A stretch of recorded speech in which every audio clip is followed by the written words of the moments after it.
Монумент Валлиден Пейдж қаласына қайтадан келдік. Антилоп каньонға тура алған жерге тамақ ішіп алып, Лас-Вегас жаққа қарай жолға шығамыз.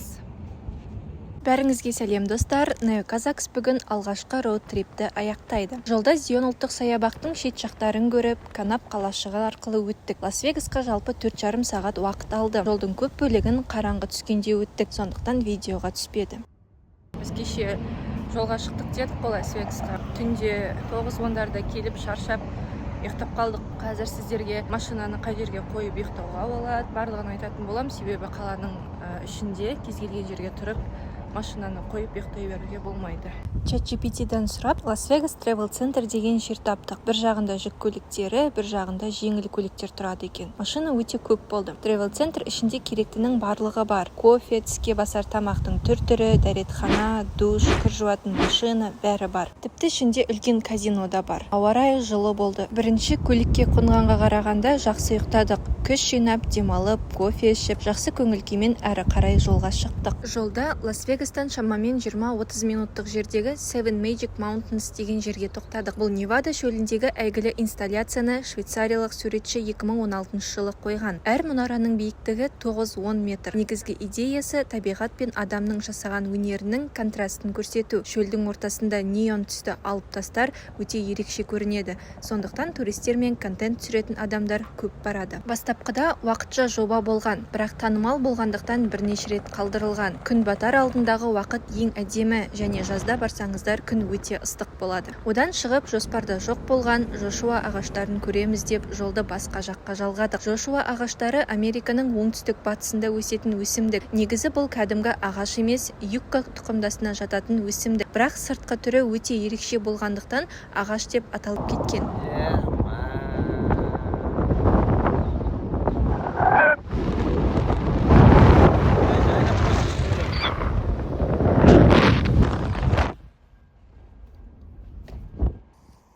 Лас-Вегастан Joshua Tree National Parkқа баратқан жолда осындай ағаштардың басына келіп фотоға түсіп.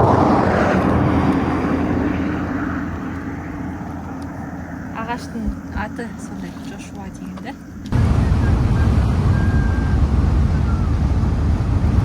Мынау 15 күні Гранд Каньонға бара жатырған жолда мынау 40-шы трассамен өткен болатынбыз.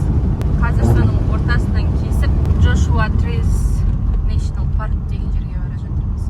Және жолда жасы шамамен 80 мың жыл деп есептелетін Amboy Crater, яғни сөнген жанартау бар. Басына дейін жаяу шығуға болады, қазір қауіп жоқ. Айналасы толықтай қара лава тастарымен жабылған. Салынып отыр, да? Одан кейін біз 29 Palms деген жерге келіп, түскі ас іштік. Ауа райы өте ыстық әрі құрғақ болды. Kitchen in the Desert деген ерекше ресторанның ішін көріп қайттық.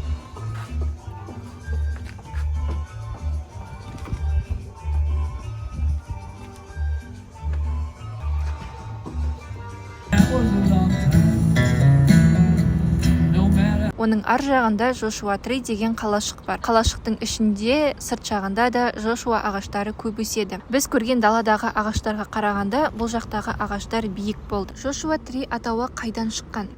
19 ғасырда бұл жаққа мормон ұстанушылары келіп, бұтақтарын қолын көтеріп тұрған пайғамбарға ұқсатып, Інжілдегі Жошуа есімімен атаған. Негізгі ерекшеліктері 150-300 жылға дейін өмір сүре алады, өте баяу өседі, жылына бірнеше сантиметр ғана, және түнде күн батарда ерекше әдемі көрінеді. Шөлдің экожүйесі үшін маңызды өсімдік. Ирландиялық U2 тобының 1987 жылы шыққан The Joshua Tree ең әйгілі альбомы бар. Осы альбомнан кейін бұл жер барлық әлемге танымал болған. Бұл ағаштарды көру үшін Лас-Вегас, I-15, Mohave Desert, 29 Palms, Joshua Tree маршруты арқылы жүру керек. Сол кезде осындай ағаштармен алқапты көруге болады. Сөйтіп, Riverside қаласы арқылы біз үйге қайттық. Жалпы роуд-трипке 4 түн, 5 күн, 2700 километр жол жүріп, 2 күн мотельде, 2 күн көлікте қонып, аман-есен үйімізге жеттік. Барлық 5 күнге кеткен әр шығынды видеоның сипаттамасына жазатын боламын. Бұл саяхат бізге арзанға шыққан ба, әлде қымбатқа шықты ма? Және келесі роуд-трипте қай жақты көргілеріңіз келеді, комментарийге жаза кетіңіздер.